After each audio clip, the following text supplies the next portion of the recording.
When we pick up a book, even if it's nonfiction, we're leaving our experiences behind and entering a new world with its own systems of power, atmosphere, and rules. When we get into fantasy, it gets even more challenging, and I'm going to tell you how I meet those challenges. This is the art of building a fantasy world. Hi, I'm Leigh Bardugo. I wrote Shadow and Bone, Six of Crows, Ninth House, and most recently, The Familiar.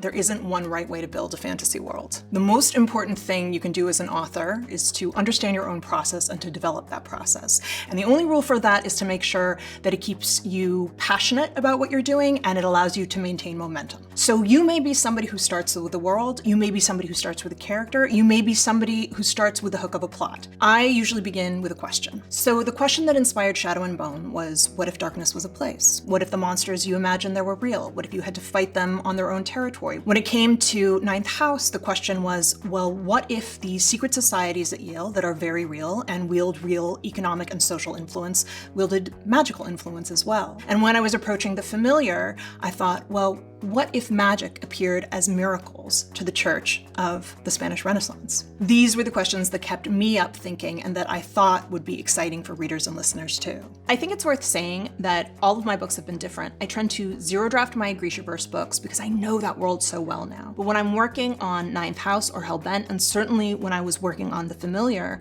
I needed to revise as I went. If you're the kind of person who needs to revise as you go, that is okay, as long as you're keeping momentum and keeping passion. A reader or a listener, when they're entering your world, are going to need two things to orient themselves: sense of power, sense of place. So when we think about the way that power operates in a fictional world, our mind instantly goes to the big picture stuff, right? Rules of a magic system, the government that's in control. But the truth is that power exists in macrocosm and in microcosm. And you need to think about which elements of power are impacting your character the most as they move through the day, through their family, through their friend group, maybe through their professional space. That's power. When I talk about sense of place, in some ways I'm talking about atmosphere.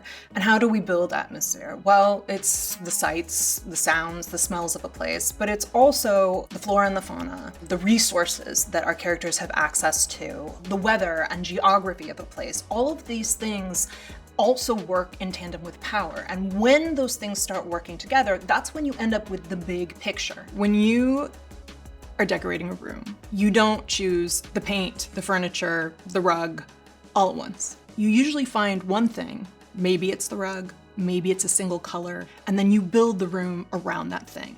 It creates unity, it creates harmony, it creates consistency. And those are also things that you want when you're building a world. One of the exercises you can do is you can go through some of your favorite books and look at the ways that they introduce you to power and place. I look to the worlds that I fell into when I was young: Arrakis and Dune from Frank Herbert, Ursula Le Guin's The Left Hand of Darkness. When I was older, discovering George R.R. Martin and the world of Westeros. For me, those were guides for how to build a world, the way that geography can be destiny, the way the details can help you to give a sign of the wider world. Look to the books that you are most passionate about and study them. The rules that you're going to develop for your magical world are going to depend on the needs of your magical world. When I set about writing Shadow and Bone, I knew that I wanted my magical system to essentially be a magical version of molecular chemistry. When it came to Ninth House, I knew that I wanted to create a magic system where I knew what was governing it, but where the people who were playing around with it, who were tampering with these tremendous forces, didn't know as much. Now, when it came to Lucia, and it came to The Familiar, this was a little bit different. Lucia gets her magic from language. She gets it from the language of exile, Ladino. And I wanted to use these refranes, which are proverbs. They're sayings in Ladino that are one of the ways that the language still exists now. For me, learning that was a way of connecting with that culture. And for Lucia, it is a way of connecting with her culture and with her people who are in exile. My characters usually begin as archetypes. They are almost rough sketches that exist within the outline I'm developing. So for Six of Crows, it was a thief with a gift for unlikely escapes, a gambler who can't walk away from a wager. For Ninth House, it was a troubled young woman with a second chance surrounded by people who burn through second chances. And for The Familiar, it's a humble servant girl and a mysterious man under a curse. But just as when you meet someone, you think you know them, hopefully in the course of writing them, I'm beginning to see the things that keep them unique and keep them from simply falling into cliche. Some characters, it feels like you're meeting them.